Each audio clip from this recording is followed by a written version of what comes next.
The CAMB president actually called the sheriff on me for swimming in my own backyard lake, a lake I'd owned for 15 years before her subdivision even existed. Picture this.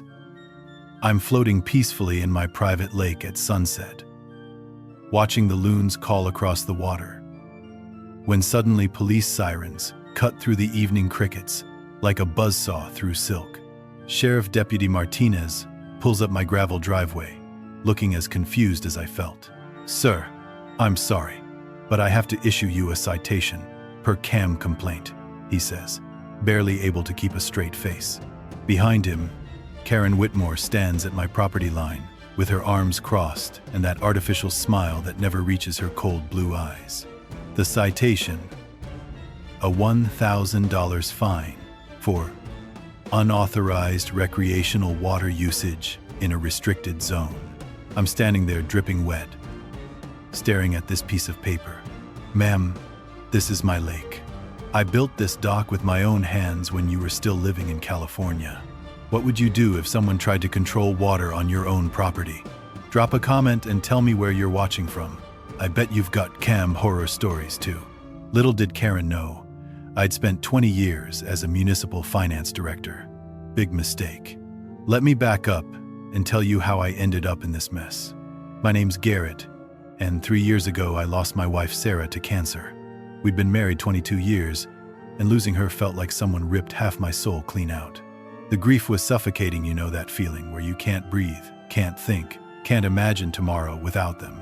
So I did what any broken-hearted widower would do. I moved to the middle of nowhere. Well, not exactly nowhere. I inherited my grandfather's 4-acre property in rural North Carolina, complete with a spring-fed lake that's been in our family since 1952. Pop built the original cabin with his own hands after coming back from Korea, and that lake saved his sanity, just like it was about to save mine. Picture this place. Crystal clear water fed by underground springs, surrounded by towering pines that smell like Christmas morning. Every dawn, loons call across the water, while mist rises like ghosts dancing on the surface. I'd sit on the dock Pop built, sipping coffee from Sarah's favorite mug, the one with the chipped handle she refused to throw away, watching rainbow trout rise to catch insects. The silence was therapeutic. No traffic, no deadlines, just the whisper of wind through branches and the occasional splash of a jumping fish. I'd spent 20 years as municipal finance director for Millbrook County, auditing budgets and catching crooked contractors who thought they could slip inflated invoices past the city. Back then, I'd learned that most government harassment stems from obscure ordinances that nobody bothers to challenge, knowledge that would prove invaluable when dealing with petty tyrants like Karen. But after Sarah died, I retired early. The lake became my sanctuary, my therapy, my reason to get up each morning. Then Karen Whitmore happened, like a hurricane wearing designer shoes and demanding to speak to Mother Nature's manager. In 2019, some developer bought the old logging road that bordered my north fence. Before I knew it, bulldozers were scraping away 100-year-old oak trees, and the sound of chainsaws replaced my peaceful mornings. The smell of diesel exhaust and fresh-cut lumber began drifting across my property like an industrial plague, mixing with the pine scent until it smelled like a hardware store had exploded in a forest. Within 2 years, 47 McMansions sprouted like mushrooms after rain. Lakeside luxury estates, they called it, which was hilarious, considering their only lake view was of my property. But hey, nothing says luxury like paying $800,000 to stare at someone else's water through your kitchen window, right? Karen moved in from California, driving a white BMW with personalized plates reading Real Tar 1 and an ego the size of Texas. She was everything you'd expect. Blonde highlights that cost more than my monthly grocery bill, designer purse that probably cost more than my truck, the kind of artificial smile that screams, "I've never met a homeowner's fee I didn't want to double." Within 6 months, she'd maneuvered herself into CAMB president and started her campaign to civilize us poor country folk. It began with passive-aggressive neighborly visits. She'd click across my gravel driveway in her stilettos, which, let me tell you, stilettos on gravel sounds like a tap dancer having a seizure. bringing store-bought cookies, while commenting how my rustic cabin had such character. The overpowering scent of her perfume would mix with the natural pine breeze, like cheap air freshener in a funeral home. When I politely declined her offer to buy my land for 60 cents on the dollar, her plastic smile turned predatory. That manicured mask slipped just enough to show the calculating real estate shark underneath. The harassment started small. Complaints to the county about my unpermitted dock. I showed them permits from 2008, older than half her subdivision. Then she claimed my trout were contaminating the watershed. The environmental inspector actually laughed and said my lake was cleaner than most municipal water supplies. But Karen had done her homework. She discovered some forgotten 1,920 seconds ordinance about recreational water usage. Permits the kind of bureaucratic fossil that survives in dusty law books like a legal parasite. The woman who'd lived here for 18 months was trying to control water that had been in my family for 3 generations. That's when she made her first big mistake. She called the cops on a grieving widower just trying to heal in his own backyard. Bad move, Karen. Really bad move. 2 weeks after the swimming citation, Karen showed up at my door with reinforcements. I was sitting on my porch, enjoying the morning coffee ritual that kept me sane when I heard the crunch of multiple vehicles on my gravel driveway. The smell of fresh pine mixed with something that reminded me of bureaucratic desperation, that particular scent of cheap cologne and sweaty polyester that follows small-time con artists. Karen stepped out of her BMW wearing a triumphant smirk, followed by a guy in an ill-fitting county inspector uniform. His name tag read Randy Morrison, and he carried a clipboard like it was Excalibur, and he was the chosen king of petty harassment. "Mr. Henderson," Karen announced with fake sweetness, "we've received an anonymous complaint about your commercial fishing operation." I nearly choked on my coffee. "Commercial fishing, lady? I stock this lake for my own recreation." Randy puffed out his chest and slapped his clipboard against his leg, a nervous tick that would have been funny if he wasn't trying to shake me down. "Sir, you're going to need to show me your business license for this aquaculture facility, or I'll have to issue daily fines of $500 until you achieve compliance." Now, I've dealt with enough crooked inspectors during my municipal days to know when someone's running a con. Randy had that shifty look of a used car salesman trying to sell you a Honda with no engine. "These are for personal use," I explained patiently. "I stock about 50 trout twice a year for my own fishing." Randy barely glanced at the paperwork. "Anonymous complaint says you're running an unlicensed commercial operation. Until you prove otherwise, this lake is shut down." That night, while Karen probably celebrated with wine that cost more than most people's car payments, I fired up my old laptop. 20 years of municipal work had taught me that every bureaucrat leaves a paper trail. And Randy Morrison was about to get his examined under a very bright microscope. First discovery. Randy's inspector credentials had expired 2 years ago. The man threatening me with daily fines wasn't even legally authorized to inspect a lemonade stand, let alone my property. I remembered a case from my county days, where a fake inspector had tried similar tricks. The key was documenting everything before they realized they'd been caught. A thorough search of public records revealed Randy had been conducting inspections across 3 counties using his expired credentials. This wasn't just incompetence, it was systematic fraud. When the state board contacted Randy about his unlicensed activities, he apparently had a complete meltdown. Word travels fast in small counties, and I heard through the courthouse grapevine that he'd called Karen in a panic, begging her to fix this somehow. Karen, being the strategic genius she was, decided the best defense was a good offense. 3 days later, an official-looking bill appeared in my mailbox. The Lakeside Luxury Estates CAMB was now charging me a liability insurance surcharge of $500 per month for dangerous water activities. They'd backdated it to January. It was now July, so I supposedly owed $3,000. I had to admire the audacity. Karen was basically charging me rent to swim in my own lake that my grandfather had dug with a borrowed bulldozer in 1952, while Randy faced a $10,000 fine and possible criminal charges for impersonating an inspector. I was researching property law precedents. Years ago, I'd studied a landmark Supreme Court case about government overreach, Lucas versus South Carolina, where some bureaucrats tried to ban all development on a guy's coastal property. The court ruled that government can't eliminate all economically beneficial use of property without compensation.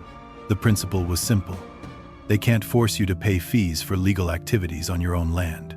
Armed with this precedent, I filed a preliminary injunction in county court to stop Karen's shakedown. But I also had a surveyor come out to confirm my property boundaries, call it intuition from dealing with shady characters for 2 decades. The survey results were like Christmas morning, and winning the lottery rolled into one. Karen's precious subdivision encroached Kint's feet onto state forest land. 3 of the McMansions, including one belonging to her cousin Danny, were technically trespassing on public property. I made an anonymous tip to the state forestry department. Sometimes the best revenge is just following the rules, while watching your enemies hang themselves with their own rope. Within a week, 3 CAMB houses received violation notices for illegal land use. The potential fines, $50 per structure, plus removal cost. Suddenly, Karen's measly $3,000 bill looked like pocket change. The next morning, Karen stormed across my property line like Sherman marching through Georgia, except Sherman probably had better manners. Her face was red enough to stop traffic, and she was screaming about harassment and ruining property values, loud enough to scare the loons off my lake and probably wake the dead in the next county. "You think you're so smart?" she shrieked, jabbing a manicured finger in my direction. "I'm going to sue you for intentional infliction of emotional distress." I calmly handed her the court papers for my injunction hearing, still warm from the printer. "See you in court, Karen. Bring your checkbook and maybe a good lawyer, because you're going to need both." Her mouth opened and closed like one of my trout gasping for air. The sound of her heels retreating on gravel was music, sweeter than any loon song. Karen apparently learned nothing from the Randy debacle, because 2 weeks later, she decided to escalate to psychological warfare. And by psychological warfare, I mean she called Channel 7 News. I was feeding my trout their morning breakfast. Yes, I actually had a feeding schedule. Don't judge me. When I heard the rumble of a news van coming up my driveway, the crunch of gravel under those heavy tires has a distinct sound, like someone stepping on bubble wrap made of rocks. Out stepped reporter Megan Torres, followed by a cameraman who looked like he'd rather be covering literally anything else. Behind them, Karen emerged from her BMW, wearing what I can only describe as her concerned citizen costume. Conservative blazer, minimal makeup, and an expression that suggested she was fighting back tears over the tragic plight of endangered property values. "Mr. Henderson," Megan called out, approaching with that practiced reporter stride. "We're here about concerns that your lake activities are threatening the community's water supply." I looked at Karen, who was positioning herself strategically in the background, with 3 neighbors she'd apparently recruited as props. Their faces showed the kind of manufactured concern you see in pharmaceutical commercials right before they list the side effects. "Ma'am," I said, setting down my fish food, "I'm not sure what concerns you're referring to." The questions started coming fast. Was I aware of the environmental risks? Did I care about children's safety? What about property values? Karen had clearly coached Megan with loaded questions, designed to make me look like some kind of ecological terrorist. But here's the thing about spending 20 years in municipal meetings. You learn to stay calm when people are trying to make you look bad on camera. I invited the crew to test my lake water right there on the spot. The look on Karen's face when I dipped a clear glass straight from the lake and drank it while maintaining eye contact with the camera. Priceless. Like watching someone realize they'd brought a squirt gun to a tank fight. "This water has been tested by County Environmental Services 3 times in the past year," I explained calmly, pulling out a folder thicker than a phone book. "Lake's cleaner than most municipal supplies. Would you like to see the reports?" I handed Megan Torres copies of everything. Environmental inspection reports showing pristine water quality, historical property deeds, proving my water rights dating back to 1892, county permits that were all current and valid, and photographs documenting Karen's subdivision encroachment on state land. You could practically see the story shifting in real time. Megan's questions became sharper, more focused on why Karen would make claims that didn't match the documentation. Karen started sweating despite the October breeze carrying the scent of burning leaves from somewhere down the valley. "Mrs. Whitmore," Megan asked, turning the camera toward Karen, "do you have any evidence supporting your claims about water contamination?" Karen's response was a masterclass in verbal gymnastics. That's when I decided to share what I'd learned about Karen's track record. During my years auditing municipal contracts, I developed a network of contacts across several states. A few phone calls had revealed that Karen Whitmore wasn't exactly a newcomer to neighborhood destruction. "Megan," I said, "you might want to look into Mrs. Whitmore's previous communities in California and Arizona. Interesting patterns emerge when you follow the paper trail." Karen went pale under her foundation. She knew I'd done my homework. The interview ended with Karen demanding equal time to present the CAMB perspective. Megan agreed to a follow-up segment, which turned out to be Karen's second big mistake. While I prepared for round 2 by gathering more documentation, Karen apparently spent the week calling in favors. The station manager turned out to be Jim Patterson, who'd worked with me on several municipal transparency initiatives back in my county days. Small world, especially when you've built a reputation for honest accounting and catching financial fraud. The follow-up broadcast aired the next Thursday. Megan Torres presented a balanced piece showing both properties, but Karen's performance was pure comedy gold. She contradicted herself multiple times, got defensive when asked simple questions, and accidentally admitted she'd never actually tested the subdivision's well water that she claimed to be protecting. Meanwhile, I provided calm, fact-based responses backed up with documentation. The visual contrast was striking. Karen looking increasingly frantic, while I sat there with binders full of evidence, like some kind of bureaucratic superhero. Community response was overwhelmingly supportive. My voicemail filled up with neighbors thanking me for standing up to Karen's bullying. Several mentioned they'd been afraid to speak out before, worried about retaliation through CAMB violations. But Karen wasn't done. Humiliated by the news coverage and facing questions about her past, she decided to go nuclear. The next Monday, I received a visit from the county health department. Karen had filed a complaint claiming my cabin's septic system was leaking into the lake, contaminating the watershed and threatening public health. She demanded an immediate cease and desist on all lake activities, pending a full environmental investigation. The health inspector, a professional named Marcus, who actually knew what he was doing, arrived with proper credentials and legitimate authority. I welcomed him with complete transparency, even offering coffee while he conducted his inspection. When Marcus discovered that my cabin used a state-of-the-art composting toilet system with zero sewage entering the lake, his reaction was not what Karen had expected. "This is actually an eco-friendly showcase," he told me, taking photographs of the system. "Mind if I get your contractor's information? I know several people who'd love to install something like this." Karen's complaint was officially dismissed as frivolous and malicious, language that would prove useful in future legal proceedings. The taste of victory was sweet, but I knew this was just the beginning. Karen was escalating faster than a rocket ship, and I had a feeling her next move would be even more desperate. If Karen had any sense left, she would have backed down after the septic system fiasco. Instead, she doubled down like a gambler, with a mortgage payment due, and pocket aces that turned out to be a pair of 2s. Friday afternoon, I was splitting firewood behind my cabin, the rhythmic thunk of the axe helping me think through Karen's escalating insanity, when I heard the familiar sound of a delivery truck struggling up my gravel driveway. The postal worker looked apologetic as he handed me a certified letter thick enough to choke a horse. The return address made me smile. Rutherford and Associates, Charlotte's most expensive legal firm. Karen had hired the kind of lawyers who charge $600 an hour to write strongly worded letters threatening legal action over parking disputes. The cease and desist demanded I immediately stop all nuisance water activities that allegedly violated noise ordinances, according to their creative interpretation of municipal law.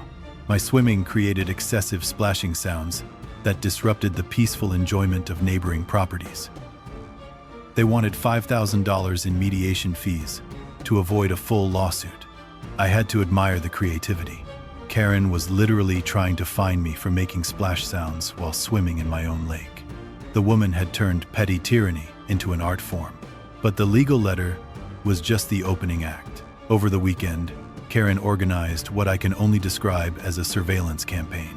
CAMB members began driving past my property at 5 miles per hour speeds, taking photos and videos of everything I did. Someone left passive-aggressive notes on my truck windshield about respecting community standards and being a good neighbor. The county suddenly became very interested in my property. Building inspector Monday, fire marshal Tuesday, tax assessor Wednesday. Each visit triggered by anonymous complaints about potential violations. The smell of bureaucratic harassment hung in the air thicker than morning fog over the lake. During my municipal days, I'd seen this tactic before. Death by 1,000 paper cuts. The goal wasn't to find actual violations. It was to exhaust me with constant harassment until I gave up and moved away. Karen had apparently read the playbook on how to destroy property owners through legal attrition. But Karen had made a critical error. She'd picked a fight with someone who knew how to research public records and follow money trails. That weekend, I spent 2 days in the basement of the county records office, a place that smells like old paper and broken dreams.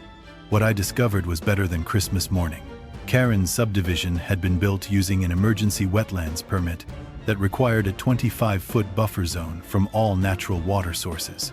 3 houses, including Karen's own McMansion, had been built within the buffer zone. The violations carried potential fines of $10,000 per day with possible demolition orders if the environmental impact was severe enough. But that wasn't the best part. I also requested the CAMB's financial statements under North Carolina's public records law, something any property owner within the association's jurisdiction can do. What I found made Randy's fake inspector credentials look like a parking ticket. Karen had been treating the CAMB treasury like her personal piggy bank. No competitive bidding for maintenance contracts, despite state law requiring it for expenditures over $10,000. Her husband Rick's landscaping company held an exclusive $45,000 annual contract. Pool maintenance went to her cousin Danny for $28,000 a year. The legal fees category included payments to her personal attorney for matters completely unrelated to CAMB business. Years ago, I'd worked on a case involving a municipal official who'd used similar self-dealing schemes. The key was documenting the pattern and showing deliberate intent to defraud. Karen had left a paper trail wider than Interstate 85. While I was building my case, Karen filed for a temporary restraining order against me. She claimed I was stalking and harassing CAMB members and had threatened violence during our property boundary dispute. The court hearing was scheduled for Tuesday morning, with sheriff's deputies serving papers while I was feeding my trout their evening meal. I hired Patricia, an attorney who specialized in CAMB disputes and had a reputation for eating corrupt board members for breakfast. Patricia reviewed my documentation and smiled, the kind of smile that makes opposing lawyers very nervous. "Garrett," she said, spreading the evidence across her conference table. "Karen's about to learn why you don't bring a knife to a gunfight." The court hearing was pure theater. Karen arrived with 3 CAMB members as witnesses, all wearing their Sunday best and practicing their concerned citizen expressions. I brought a binder of evidence that could have doubled as a boat anchor. Judge Margaret Yates, a no-nonsense woman with 30 years of experience dealing with frivolous lawsuits, reviewed the materials with the thoroughness of a forensic accountant. Karen's witnesses contradicted each other under basic questioning, and my security camera footage clearly showed who was doing the actual harassing. When Karen's attorney tried to present evidence of my threatening behavior, Patricia produced audio recordings of every interaction. Karen's voice on the recording sounded increasingly unhinged, while mine remained calm and professional throughout. Judge Yates dismissed Karen's restraining order request and issued a temporary protective order against Karen, ordering the CAMB to cease surveillance and trespassing. She also awarded me $2,500 in attorney fees and warned Karen about potential perjury charges for making false statements under oath. Karen's meltdown in the courthouse parking lot made local news. She screamed at the judge about the corrupt system and ranted about me destroying the community, loud enough to wake the dead in 3 counties. The newspaper reporter who witnessed the outburst wrote a front-page story titled, "CAMB President's Courtroom Tantrum." That evening, several subdivision residents approached me privately.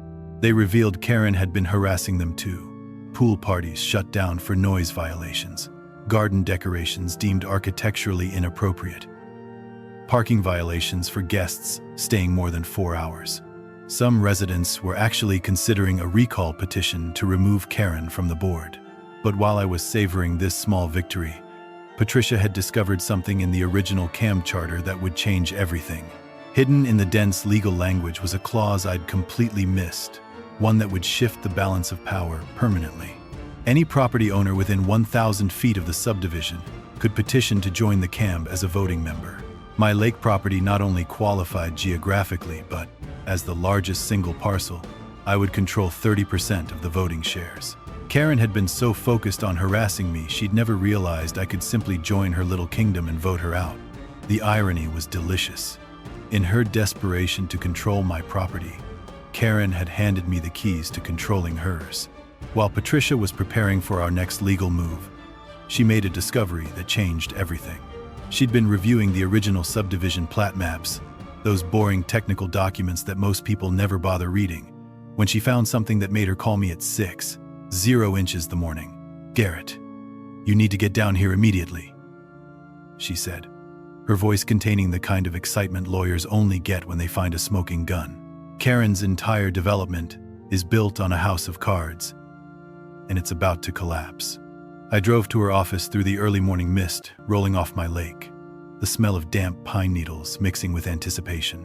Patricia had coffee brewing and documents spread across her conference table, like a detective solving a murder case. The revelation was stunning. Karen's development violated the original county master plan in ways that could shut down the entire subdivision. The area had been designated for low-density rural residential development, meaning a maximum of 16 homes on the 95-acre parcel. Karen's 47 McMansions exceeded the zoning density by over 300%. But here's where it got interesting. The developer had gotten around this restriction through something called an emergency housing shortage provision, a loophole created after Hurricane Florence displaced thousands of families in 2019. Emergency variances allowed higher density development temporarily to address the housing crisis. The key word was temporarily. These emergency provisions expired after 5 years unless specifically renewed by the county commission. Karen's subdivision variance would expire on December 15th, just 6 months away. If the variance wasn't renewed, 31 houses would have to be demolished to meet the original zoning requirements. The remaining 16 homeowners would face a financial apocalypse. Patricia pulled up the CAMB financial projections on her laptop. Current assessments are calculated assuming 47 paying units at $320 per month, she explained. If 31 houses get demolished, the remaining residents would have to cover the same operating costs with only 16 units. The math was brutal. Monthly assessments would jump from $320 to $940 per house. Most residents had no idea they were living in a financial time bomb. But the real bombshell was what Patricia found in Karen's correspondence files, obtained through our discovery process. Karen had known about the expiration date all along. She'd been secretly lobbying county commissioners for renewal, but her harassment campaign against me had backfired spectacularly. During my years in municipal finance, I'd worked with several current planning commission members on various projects. They remembered me as the guy who always followed proper procedures and caught financial irregularities before they became scandals. Commissioner Martinez had specifically mentioned that nice man with the lake as an example of responsible rural development. Karen's public meltdown and legal harassment had turned potential allies into enemies. Her chances of getting the variance renewed were somewhere between slim and non-existent. Patricia then showed me the original CAMB charter documents, focusing on a section that made my coffee taste sweeter.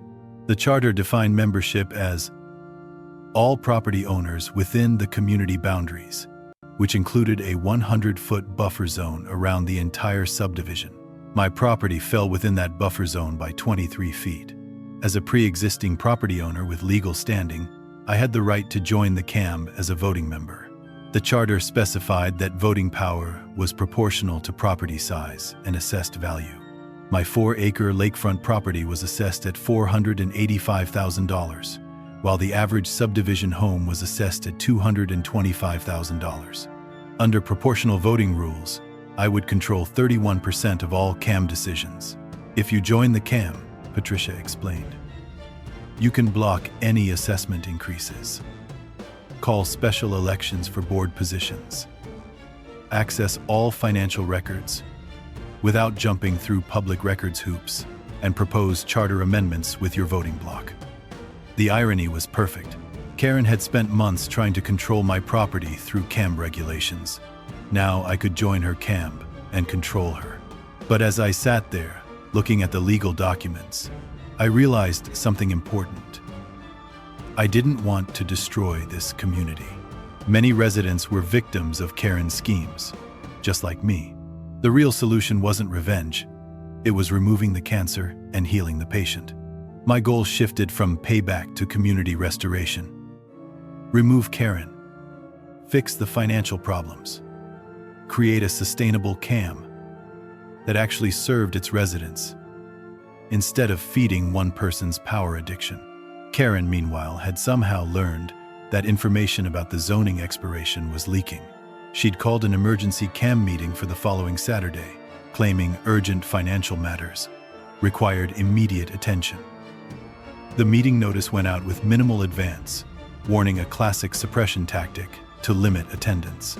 I had 72 hours to file my CAMB membership application and gather support from dissatisfied residents. Saturday morning would become the showdown for control of the community's future. Patricia worked through the weekend, preparing legal documents, while I reached out to residents who'd approached me after the courthouse victory. The race was on, and the winner would control not just the CAMB, but the financial survival of 47 families. The taste of justice was within reach, but it would require perfect execution and a little help from neighbors who were tired of living under Karen's reign of petty terror. Saturday morning couldn't come fast enough, but I had 3 days to build an alliance that could take down Karen's empire of petty terror. The smell of fresh coffee and determination filled my cabin as Patricia and I mapped out our strategy like generals planning D-Day. First, recruit Janet Morrison, the retired teacher who lived on Maple Court and had been documenting Karen's overreach for 2 years. Janet had that quiet steel you find in educators who've dealt with difficult parents and budget cuts. Karen had fined her $200 for installing a non-conforming bird bath. Apparently, concrete doves violated the architectural covenant's vision of suburban paradise. When I called Janet, her voice carried 20 years of suppressed frustration. "Mr. Henderson, I've been waiting for someone to stand up to that woman. What do you need?" Janet's spiral notebook contained 2 years' worth of violations, fines, and harassment incidents, organized with teachers' precision. She documented everything from Karen's surprise inspections to the CAMB board meetings where dissenting voices were systematically ignored. Next was Bob Martinez, an accountant who lived on Oak Ridge Drive and had the misfortune of asking questions about CAMB finances. Bob was the kind of numbers guy who noticed when spending didn't add up, a dangerous trait in Karen's world of creative accounting. "I've been trying to review actual invoices for months," Bob explained when we met at the local diner, the smell of bacon grease and honest conversation filling the air.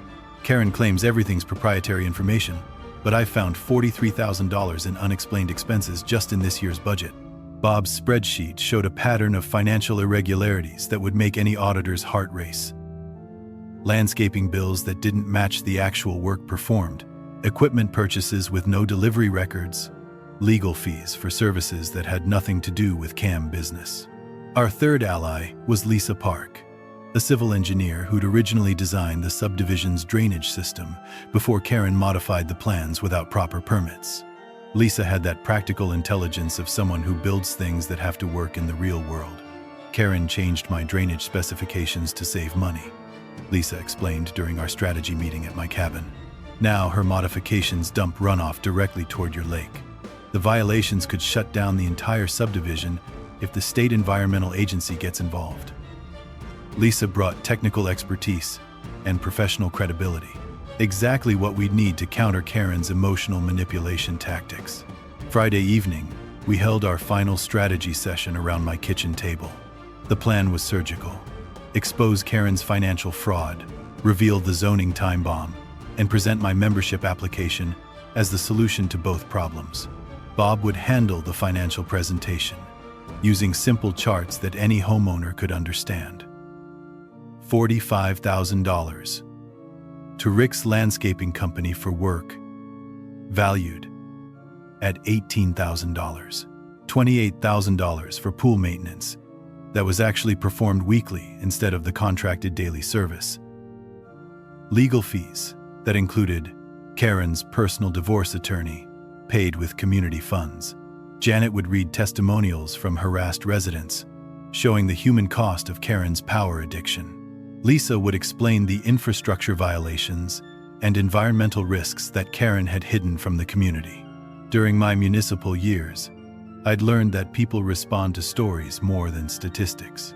We needed residents to see Karen as the problem, not just a symptom of bad governance. Every violation, every fine, every act of harassment was part of a pattern designed to consolidate power and extract money from the community. Patricia reviewed the legal procedures we'd need to follow. North Carolina CAMB law required that emergency board elections could be called by any member presenting evidence of financial mismanagement. My membership application would give me standing to make such a motion, and my 31% voting share would make it impossible for Karen's supporters to block. The backup plan was equally important. If Karen tried to end the meeting early, Patricia would cite specific bylaw requirements for addressing member concerns. If Karen claimed I couldn't speak as a non-member, my application gave me immediate standing. If she called police, all our documentation was legally obtained, and we'd be on public property. Saturday morning arrived with the kind of crisp October air that makes everything feel possible. We met at my cabin at 7 a.m., 3 hours before the scheduled CAMB meeting. The smell of bacon and coffee mixed with nervous energy as we reviewed our final preparations. Janet was nervous but determined. Someone has to stop her before she destroys this community completely. Bob was excited about finally exposing the financial fraud. Numbers don't lie. And Karen's numbers have been lying for 3 years. Lisa brought maps and technical drawings that would make Karen's infrastructure violations impossible to ignore. When residents see how much money she's wasted on shortcuts, they'll understand why their fees keep increasing. I felt calmer than I had in months. After years of reactive defense against Karen's attacks, we were finally going on offense with overwhelming evidence and legal authority. Patricia distributed copies of all our documents and reminded everyone about Karen's likely tactics. We should expect personal attacks, false accusations, and emotional manipulation. The key is staying focused on facts and letting Karen's behavior speak for itself. At 9:30, we loaded our evidence into Bob's van and drove to the community center.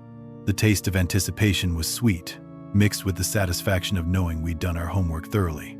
Karen's reign of petty terror was about to end, and justice would be served with a side of proper financial documentation. The only question was whether Karen would go quietly or take the entire subdivision down with her in a blaze of narcissistic fury. The week leading up to our showdown, Karen went completely off the rails. Like a cornered animal with a law degree and access to social media, she launched what I can only describe as a scorched earth campaign, designed to destroy my reputation before I could destroy hers. It started Friday night, with threatening texts to Janet. Spreading lies about CAMB business is grounds for a defamation lawsuit, Karen wrote at 11:47 p.m. Apparently, insomnia and desperation make great bedfellows. She followed up by calling Bob's accounting firm Monday morning, claiming he was using company resources to harass innocent community volunteers. The pièce de résistance was her call to the State Engineering Board, reporting Lisa for professional misconduct because she dared to point out Karen's unpermitted drainage modifications. 3 women who'd simply asked questions about their community were now facing professional retaliation from a CAMB president. who'd completely lost touch with reality. But Karen wasn't done. She filed another police report, claiming I'd threatened violence during our property boundary dispute, conveniently forgetting that our entire interaction had been recorded on my security cameras. The officer who took the report was the same Deputy Martinez who'd originally cited me for swimming, and his report noted Karen's increasingly erratic behavior and inability to provide specific evidence. Saturday morning brought Karen's masterstroke of stupidity. I arrived early at the community center to find a handwritten sign taped to the door. Meeting relocated to 847 Maple Court due to security concerns. Karen's garage. The woman had moved in CAMB meeting for 47 households into her 2-car garage, which could maybe hold 15 people if half of them were malnourished teenagers. The smell of motor oil and desperation hung in the air like a toxic cloud. Patricia immediately objected, citing CAMB bylaws requiring adequate meeting space for all members. Karen's response was to claim security threats required limited attendance. Apparently, transparent governance was now a public safety issue. When residents started arriving and found themselves standing in Karen's driveway, unable to hear anything, the grumbling began. Nothing exposes petty tyranny quite like forcing your neighbors to stand outside in October weather because you're afraid of democracy. "You don't even live here," Karen shrieked when I produced my membership application. "You can't tell us what to do." The look on her face, when Patricia explained my legal right to join under the original charter, was priceless, like watching someone realize they'd just stepped on a landmine. Her core supporters, including husband Rick and cousin Danny, suddenly understood that my 31% voting share would make their little power circle irrelevant. Karen's meltdown began in earnest. She screamed about illegal interference with a private association and claimed I'd forged documents and bribed county officials. The accusations became increasingly wild and paranoid, including suggestions that I was part of some elaborate conspiracy involving the county commissioners, the state forestry department, and probably the Illuminati. Several residents stepped back from Karen's ranting, clearly uncomfortable with her unhinged behavior. When your CAMB president starts sounding like a street corner conspiracy theorist, even the most loyal supporters begin questioning their allegiance. Patricia invoked CAMB bylaw Article 12, Emergency Procedures, which required a vote to relocate when meeting space was inadequate. During my municipal days, I'd seen similar tactics used by city council members trying to suppress public input. The solution was always the same: force a vote and let democracy work. With 23 residents now present, the vote to move to the community center was 18 yes, 5 no. Karen refused to acknowledge the results, claiming only official board members could call meetings. Patricia cited state law, showing that members could override board decisions when constitutional rights were being violated. That's when Karen called the police. Deputy Martinez arrived, looking like a man who'd rather be directing traffic or chasing actual criminals. When Karen demanded arrests for illegal assembly, he patiently explained this was a civil matter and suggested they work it out like adults' advice that fell on deaf ears. The crowd relocated to the community center, a public building where Karen's suppression tactics wouldn't work. 31 residents attended, the largest CAMB turnout in subdivision history. The energy in the room felt electric, like a powder keg waiting for someone to strike a match. Karen arrived 20 minutes late with her attorney on speakerphone, trying to claim the meeting was invalid due to the location change. Residents were increasingly frustrated with her procedural obstruction. They'd come for answers about their community's finances and governance, not to watch their CAMB president have a public breakdown. I maintained strategic patience, taking notes while Karen dug her hole deeper with every objection. Residents began asking pointed questions about landscaping expenses, pool maintenance costs, and legal fees. Karen's answers became evasive, contradictory, and increasingly desperate. When Bob Martinez stood up and asked about the $45,000 landscaping contract, Karen claimed it was proprietary information that couldn't be discussed publicly. Bob produced public records showing the inflated billing, and Rick Whitmore visibly started sweating in the corner, like a man watching his gravy train derail in real time. Desperate to change the subject from financial fraud, Karen launched a personal attack on me that would have made a political operative blush. She brought up Sarah's death, suggesting I was mentally unstable and posed a danger to families. She accused me of stalking innocent children and being a dangerous loner who threatens property values. The room went dead silent. Even Karen's supporters looked disgusted by her willingness to weaponize a widower's grief for political gain. Janet Morrison stood up, her voice shaking with righteous anger. "Karen, you fined me $200 for a bird bath. When did we become so cruel to our neighbors?" Other residents began sharing their own stories of harassment and intimidation.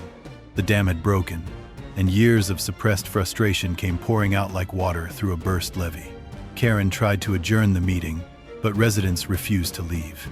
The taste of democracy was too sweet after years of authoritarian rule. I approached the podium with my documentation binders, and Karen made one last desperate stand. "I won't let you destroy our community," she screamed. "I'm not trying to destroy it," I replied calmly. "I'm trying to save it." The stage was set for the final confrontation. The week between our garage confrontation and the final showdown, Karen went completely nuclear. I'm talking full scale. Burn everything to the ground desperation that would have impressed Napoleon during his retreat from Moscow.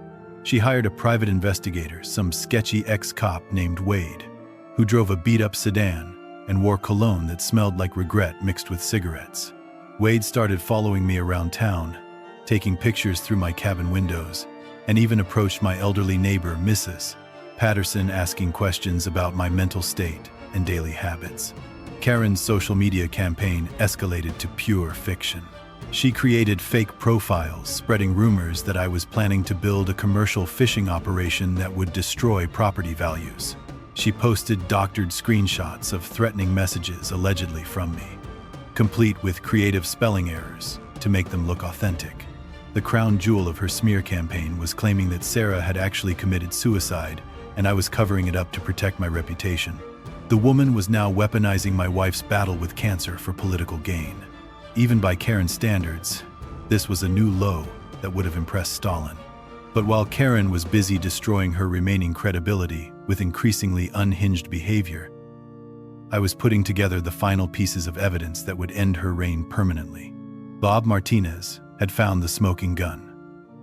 Bank records showing Karen used $85,000 from the CAMB reserve fund as a down payment on a vacation condo in Myrtle Beach. The withdrawal was documented as emergency roof repairs for the community center. But the same day the money left the account, Karen closed on Beach Breeze condominiums.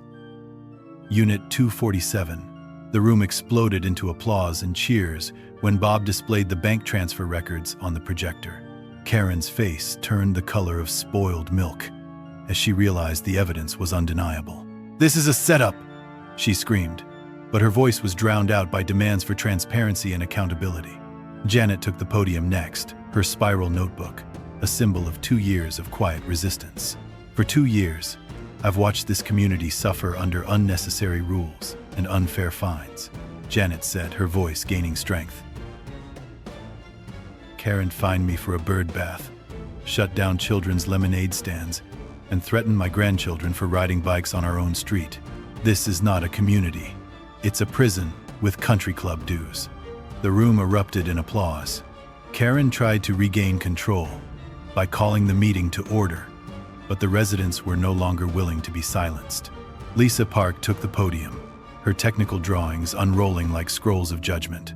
"These are the original drainage plans for the subdivision," Lisa began, her voice steady and professional. Karen's modifications diverted stormwater directly into Mr. Henderson's lake, violating county environmental codes and potentially contaminating his water supply. The drawings showed Karen had cut corners on retaining walls and stormwater management, saving $150,000 in construction costs, but creating a flooding risk for my property. "These changes were made without engineering review or county approval," Lisa continued. "The runoff now carries sediment, chemicals, and potential pollutants directly to a private water source." Residents gasped when they realized their own homes were contributing to environmental damage under Karen's watch. Lisa's presentation was the tipping point. But it was Bob's financial presentation that brought the house down. He began with the big picture. $187,000 in unexplained expenses over 3 years, representing 42% of the CAMB's operating budget. The pie chart he displayed showed 58% of CAMB funds properly accounted for, with the remaining 42% vanishing into a black hole of administrative costs. "These aren't just numbers," Bob said, clicking to show actual invoices. "This $45,000 landscaping bill for tree trimming that was never done, $28,000 for pool cleaning that was billed weekly but only performed monthly. And here's the $85,000 emergency roof repair that turned into a beach condo down payment." The room went from stunned silence to controlled outrage. Karen's remaining supporters shrank back as the financial reality hit home. The tide had turned, and there was no going back. Janet returned to the podium for her testimony. "I've been a resident here for 12 years, she began. "I've watched this community change from a welcoming neighborhood to a police state run by one person's ego." She listed incident after incident. The elderly couple fined $1,200 for unapproved patio furniture. The single mother cited for noise pollution from her toddler's birthday party. The veteran harassed for hanging an American flag in his window. With each story, the room's temperature rose 10 degrees, and Karen's remaining authority evaporated like morning dew. Karen tried one last desperate tactic. She claimed executive privilege and ordered everyone to leave immediately. The residents' response was a collective no. They'd had enough of being bullied and were ready to take back their community. I took the podium, my hands steady, despite the weight of 31 years of community living hanging in the balance. "My family has been on this land for 3 generations, I began. "My grandfather dug this lake by hand. My father stocked it with trout. And my wife Sarah and I raised our children swimming in its waters. This isn't just property to me, it's home." The room was silent, hanging on every word. Sarah passed away from cancer 3 years ago. This land helped her find peace during her final months. The room nodded with understanding. "But what I really want to talk about is this community," I continued.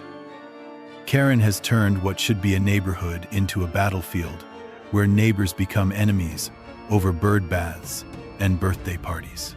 We've let fear and intimidation rule us. But fear is a poor master, and intimidation isn't leadership." The applause started slowly, building to a standing ovation that shook the rafters. Karen tried to interrupt, but the room's momentum was unstoppable. I presented my CAMB membership application, explaining that under the original charter, my property qualified as a voting member with 31% share. The room gasped when they realized I could legally control CAMB decisions. But then I explained the real problem. Karen's development was built in violation of county zoning laws. The area was zoned for low-density, rural, residential, maximum 16 homes on 95 acres. Karen built 47. Emergency provisions from Hurricane Florence allowed temporary higher density, but those expired 5 years ago. Without renewal, 31 homes would need demolition to comply with original zoning. Monthly CAMB assessments would triple from $320 to $940 for the remaining 16 homes. The silence in the room was heavier than the $940 bills they'd be facing. Then I offered the solution. "As a member, I can propose we join the county co-op program, which would spread maintenance costs across 23 similar communities. This would reduce individual assessments by 68%, from $940 back to $300, and provide professional management oversight." The room erupted in cheers and applause that lasted 5 full minutes. Karen tried to speak, but her voice was lost in the tide of relief washing over the room. When the applause finally died down, I explained how my voting power would ensure Karen's removal from the board. The vote for my membership was unanimous, 31-0, with Karen abstaining in silence. With membership secured, I called for an emergency vote of no confidence in Karen's leadership. The vote was unanimous, 31-0. Karen was removed from the board, effective immediately. The room erupted in cheers that lasted 10 minutes straight. With Karen gone, the real work of healing the community began. The first step was a full financial audit, which uncovered $132,000 in recoverable funds from Karen's fraudulent contracts. Those funds were redistributed as a one-time assessment credit, giving every household back $2,800. The temporary board implemented a co-op maintenance agreement with neighboring communities, reducing individual costs by 72%. Karen was never seen in the subdivision again. The community garden that Karen had banned was now thriving, with neighbors sharing vegetables and stories over coffee. Children's lemonade stands returned, with profits going to local charities instead of Karen's fine jar. The annual CAMB picnic became a genuine celebration, with neighbors who once avoided each other now sharing stories and laughter. Lake property values rose 15% as the subdivision stabilized, and word spread about the new community governance.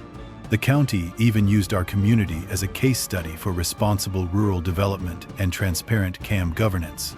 6 months later, the subdivision was unrecognizable in the best possible way. More outrageous neighborhood showdowns are just around the corner. Subscribe for more stories of underdogs triumphing against entitled bullies. Justice isn't always served in a courtroom. Sometimes it's served in a community center with a binder full of receipts. If you liked this story of one man standing up to a neighborhood tyrant, hit that like button and subscribe for more. Share your own stories of battling CAMB horror in the comments below. Remember, your voice matters in your community. Don't let one bully silence you. Speak up for what you believe is right. Thank you for watching. Hit subscribe for more. Episode end.